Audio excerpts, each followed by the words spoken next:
everyone, it's Karen from the Geordie Grandma, and today's video is all about the butternut squash. It's also a collab with two lovely YouTubers whose videos I've watched for many years, and that is Caroline from the channel Caroline Mrs. M and Kirsten from the channel Kirsten's Curiosities. So if you don't already know who they are, and I'm sure many of you already subscribe to them, I'll leave the links to their channels in the description box below, so when you've watched my video you can go over and watch theirs. And subscribe if you haven't already. If you've come over from either of those channels, then welcome and thanks for popping across. So the collaboration is we've all chosen a different vegetable, and the challenge is to cook it 3 different ways, so 3 recipes with the same veg. And like I said, we've all chosen something different. I've chosen the butternut squash. Now, if you've been to my channel before, you know I really don't like cooking, so this is definitely a challenge for me, and I've tried to choose 3 recipes that are fairly simple, or what I hope are fairly simple. So let's get started with the first one. So the first recipe I'm going to do is butternut squash pancakes. Now I do like a pancake, but I've never actually tried them with butternut squash before, which I thought was a little bit unusual. So for this recipe, which I got from a website called Jar of Lemons, and I will leave the links to all of the recipes online in the description box below if you want to try them yourself.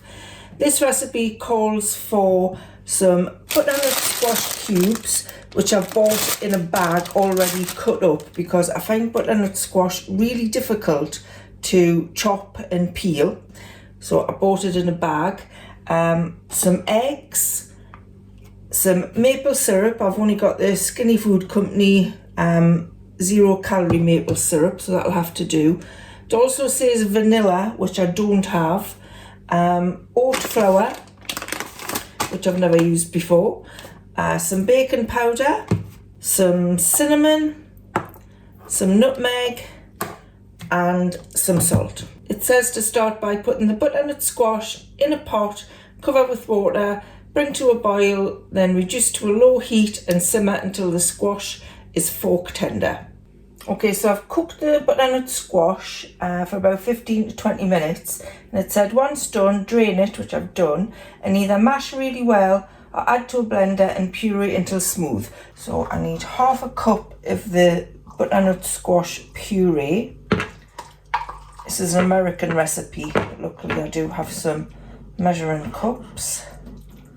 So we'll get half a cup there. Make sure it's all pureed, I don't want lumpy pancakes. And it says whisk together in a bowl with the eggs, maple syrup and vanilla. Now I don't have the vanilla, so we'll just put in the eggs and the maple syrup.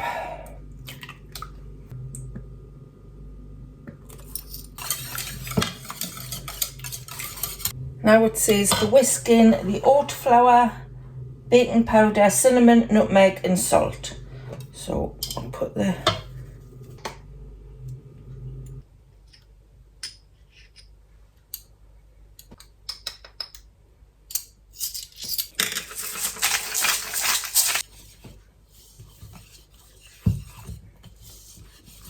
Now that batter looks a little bit thick, and it said to add large eggs, which I didn't have. I put medium ones in. So I think I'm going to add another egg.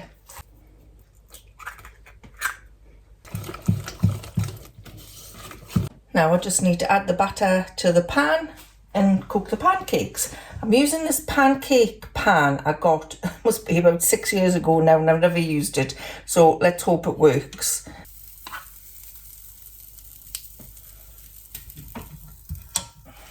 And we'll let that cook for 1 to 2 minutes, and hopefully it turns out looking like a pancake.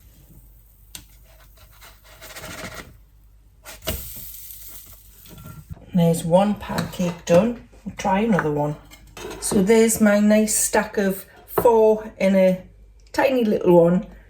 Pancakes, butternut squash pancakes. They actually look quite good. I'm quite pleased with those. And I would serve that with some strawberries, some blackberries and a little bit more of the maple syrup. How good does that look? The second butternut squash recipe I'm going to do is a Cajun spiced butternut squash soup.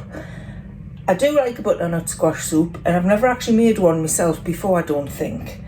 So what I'm going to need for this is some butternut squash. It says peeled, deseeded and cut into chunks, which I've already done, as you can see on the tray. I need some vegetable oil, which I don't have. I'm going to use olive oil. Hope that's just as good. Some Cajun seasoning, a red onion, some celery, a red chilli. I don't actually have a fresh red chilli, so I'm going to just use this chopped chilli that I've got in a jar. Some vegetable stock cube and some lime juice. And it says to toss together the squash, the vegetable oil and the Cajun seasoning on a large baking tray and roast for 35 to 40 minutes, tossing occasionally until caramelized and tender. So while the butternut squash is in the oven roasting, it says to add to a pan a tablespoon of oil, the red onion, the celery, the garlic and the chilli. I've put a teaspoon of that chopped chilli in, so I don't like it too hot. It says cover with a lid and fry for 20 minutes, stirring occasionally until soft and translucent. So that's been cooking for 15 minutes. Now it says to add the roasted butternut squash to it, which is looking very nice and caramelized. Now it says to add the vegetable stock. It's been dissolved in water.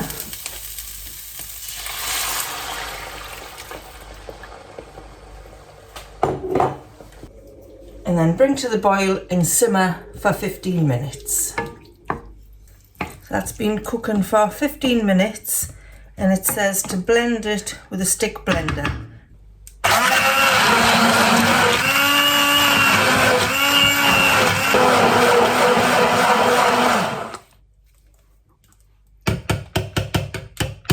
So there it is, blended up. That's looking very nice.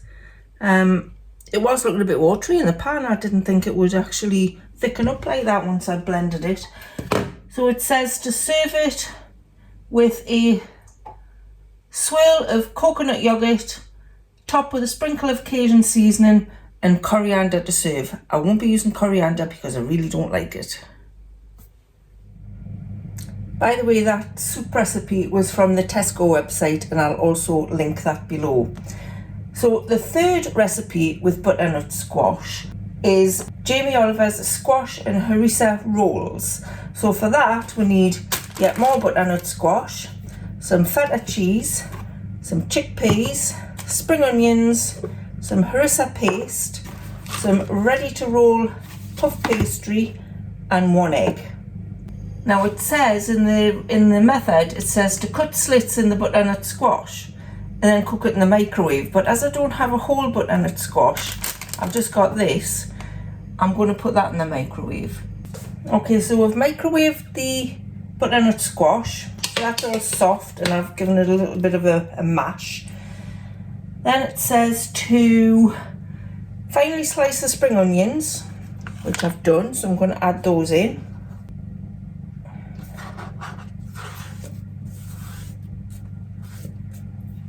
It says drain and roughly chop the chickpeas. So I hope they're roughly chopped. I don't know how you roughly chop a chickpea like. So we'll add that in. And then it says to crumble in the feta. So let's get crumbling. We'll crumble in the feta and add the harissa paste.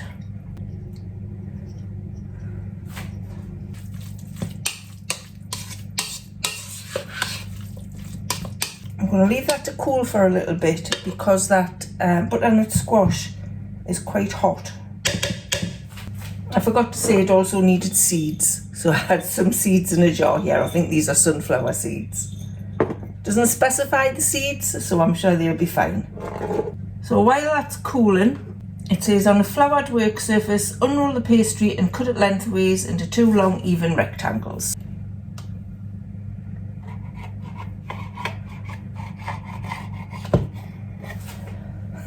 doesn't look very even, but we'll get the gist. Roll a squash mixture into sausage shapes with your hands and lay along the centre of each rectangle. I'm getting my hands into the mixture here, which I don't like the feel of, to be honest. That does feel quite wet. I think it's because I've used microwave in the bag butternut squash, so I'm not sure how this is going to work, but we shall persevere and try. Okay, I don't have enough mixture for the whole second bit, but never mind. Now it says brush the pastry with the beaten egg, which I haven't already beaten.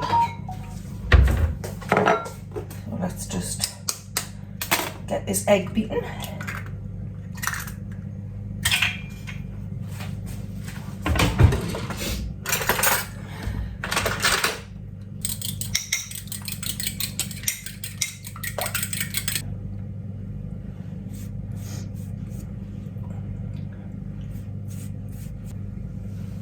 So do I brush both sides, do you think? We'll brush both sides. I'm probably wrong, but we'll go with it. Anybody who's watched my cooking videos before will know this is usually the way it goes.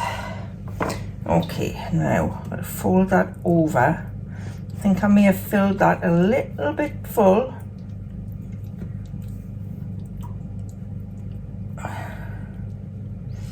Press it down on the sides. This is bringing back memories of when we used to do cooking at school. I don't do a lot of cooking at home. Warren usually does it. You can see why. I think that's all going to... I think I'm going to thin this one out a little bit, because I think that other one might be too full. This is going swimmingly. Right, let's fold that over.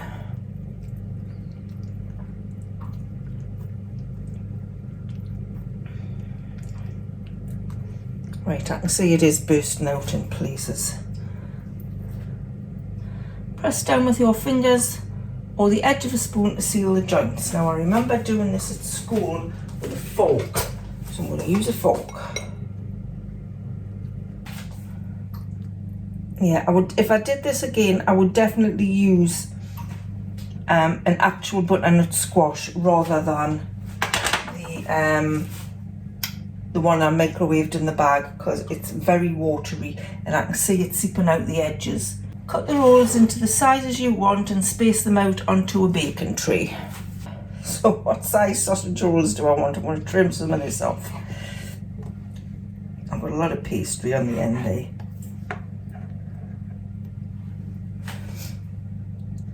See that size? It says these will keep in the fridge for up to 3 days. I'm wondering if you can freeze them. You probably can. That one was slightly bigger. I have a feeling these are going to be a disaster. Right, they're looking like a pig's ear. So I'm going to brush them with the rest of the milk. And then they're going to go in the oven. We're going to scatter over some seeds. You can put any seeds you want on here, I think. And then it's going to go in the oven for 25 minutes or until puffed golden and cooked through. So we'll put them in and see what happens. So there's the sausage rolls out of the oven, and actually they don't look too bad, do they? They're quite crispy, but mind I didn't make the pastry, but they actually look okay, and the filling didn't ooze out like I thought it would. So I'll leave a note on the screen as to what they tasted like when I get round to eating one. So those were my 3 butternut squash recipes: the butternut squash pancakes, the Cajun spiced butternut squash soup, and the Jamie Oliver's butternut squash and harissa rolls. All in all, I think they all turned out pretty well, considering that I don't really cook. I quite enjoyed that challenge. Now remember to go over and watch Caroline and Kirsten's videos and see what vegetable they're cooking with. That's if you haven't already watched those already. And thanks to Caroline and Kirsten for inviting me to take part in this challenge. So if you are new to my channel, I don't do a lot of cooking videos. It's usually plus size try on hauls, makeup videos, bargain shopping things. So if you like that sort of thing, please subscribe to my channel and hit the little notification bell and you'll get notified when I put a new video up. And if you did like this video, give it a thumbs up. Thank you so much for watching. I'll see you again soon. Bye for now.